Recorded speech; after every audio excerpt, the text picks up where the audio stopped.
So, Emily, you and I are going to do a 2-day workshop called Ready for Life Skills in November under British Isles DBT Training. Yeah. And it's a discharge product. So, tell us, how did we come to make this Ready for Life Skills workshop? Well, I think it was after we'd done a few trainings and you'd come and done some trainings with me, particularly with an inpatient setting. And we thought about the gap with moving people on from inpatient services. And that whilst Marsha talks about relapse management and kind of generalising of skills, that there are some specific skills that we think would be helpful for people that are being discharged from hospital. And then you came up with a fabulous acronym of Ready for Life, because we love an acronym. We always have to have an acronym, don't we? That's right. And I was thinking that with your 20 years of experience of discharging long stay patients from St Andrews, and that you have written that book, the chapter in the Oxford Handbook about, inpatient services. There's nobody better to do this with than you.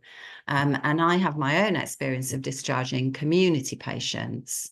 So that's where it all started. And I can't remember if it was a story that I was then saying about a patient that we had discharged, and that I thought I'd been kind of like really clever in coming up and kind of developing plans and thinking about how do we move her from a contained kind of safe environment to a kind of, she was being discharged to a supported accommodation. And I went to go and see her when she was there after she'd been there for a week or so. And she said to me, "You never told me how quiet it was going to be."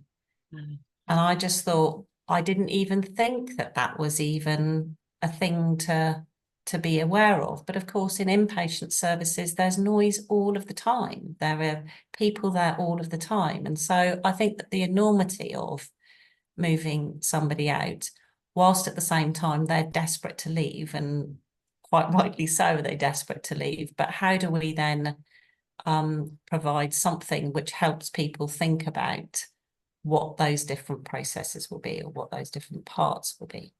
So I think that's what we've done.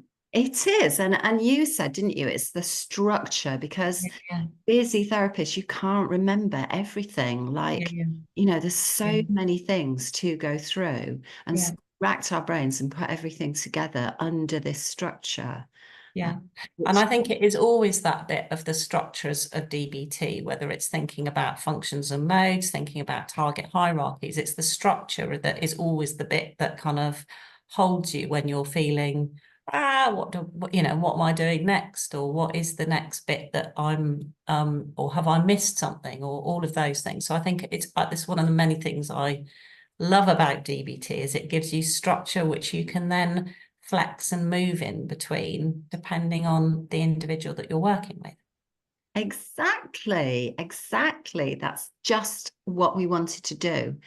And I know that people will say, well, is it skills for clients or is it skills for therapists? And what are we going to say to that? Both. Of course, we're going to say both. Why would we say anything other than both?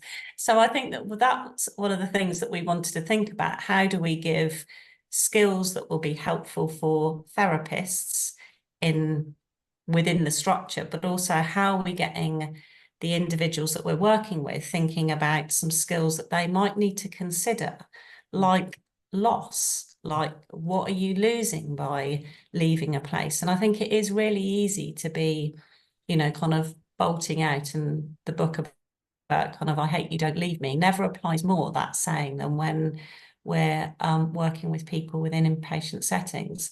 They hate being there and they're also terrified of leaving. So helping people think about what are the things that you will be losing in order to then think, so how are you going to mitigate for that? Like what could you do that will help deal with some of those losses? Yes, and our experience of getting over that dialectic. Yeah. Okay, so I think it's something to look forward to. It will be you and I in November. in the digital arena. We're not doing it in person, but if anybody wants to join it, to come and have fun with us, and we'll impart as much knowledge as we've managed to put together for this. Look forward to seeing you then. Thank you. Thank you.